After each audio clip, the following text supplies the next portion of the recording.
Social engineering. This is a common problem between all people that own a computer, especially in terms of data and data usage. If you have data inside your computer, never think that it's never going to be infiltrated by somebody else because what you know and what you are thinking, especially what you're putting inside your computer, is always going to be in contrast to what other people are going to be wanting from you. So I do have a couple things that I do want to talk about in terms of what it is that we should be talking about and what not to be talking about. So let me first tell you, never ever give out any of your social aspects of your life or any data giving out where you are, where you live, or whatever um, to anybody, especially on your emails or whatever it is. Make it more personal. Let them call you on your phone. Um, Always keep in mind that information is going somewhere in terms of the internet. Why are they going somewhere? People need to keep in mind that there are such things as phishing. Phishing scams might be the most common type of social engineering tactic used today. Um, Basically, what it is people seek to obtain personal information such as names, addresses, and social security numbers. And yeah, this is what they're doing to find out where you live, take your money out of your account for something, etc. Now, let's go to another topic. Pretexting is another form of social engineering where attackers focus on creating a good pretext or a fabricated scenario that they can use to try and steal their victim's personal information. Now, that's another. And unlike phishing emails, which use fear and urgency to their advantage, pretexting attacks rely on building a false sense of trust with the victim. This requires the attacker to build a credible story that leaves little room for no doubt, on the part of their target. Uh, Next one, and this one I find very interesting. This is baiting. Baiting I find interesting because it goes hand in hand with phishing.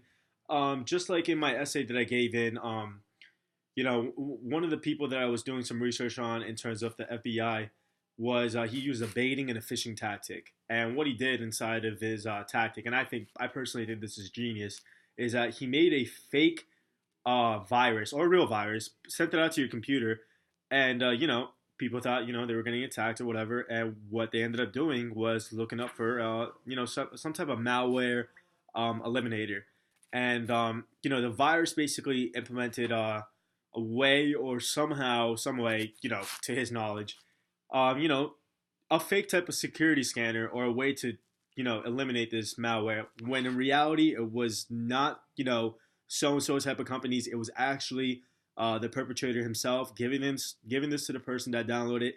So what was happening in terms of, when the security was getting scanned, is all their data was getting, released inside of their computer to the person, and it was just infiltration was happening everywhere.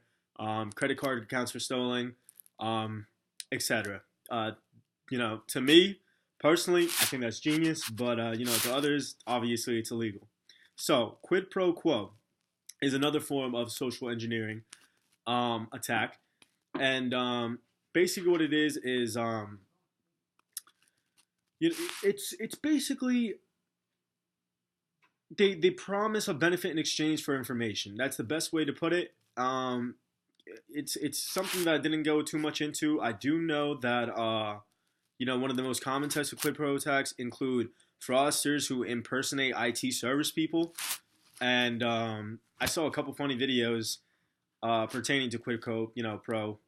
And basically, what was happening is that they were calling certain type of companies saying that they were working with this company, when in reality they were not working with this company. So they were, the person was giving out the information thinking they were talking to a superior person, which is false.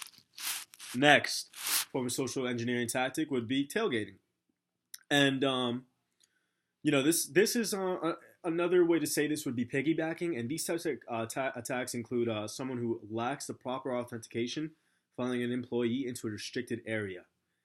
Um, yeah, that's basically it. And if you were a student at Rowan, the best way for you to eliminate all of these hackers who engage in social engineering attacks, preying off of human, humans and their information and etc. is do not open any emails from untrusted sources.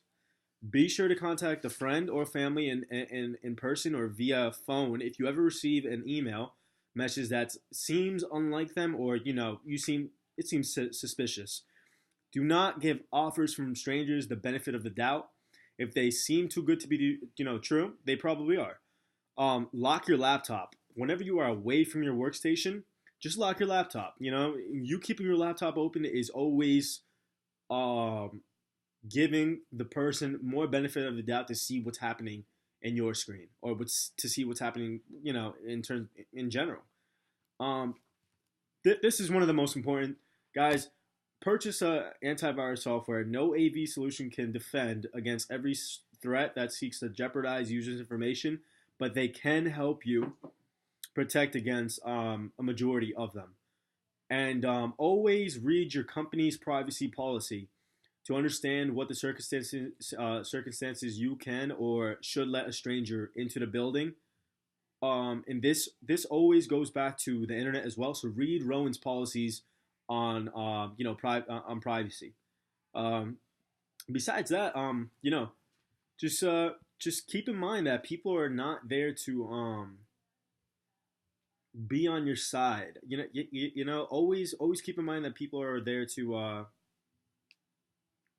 have the benefit of to their lifestyle at the moment. Anyways, that's it. Those are some social engineering tactics. Thank you, and have a good night.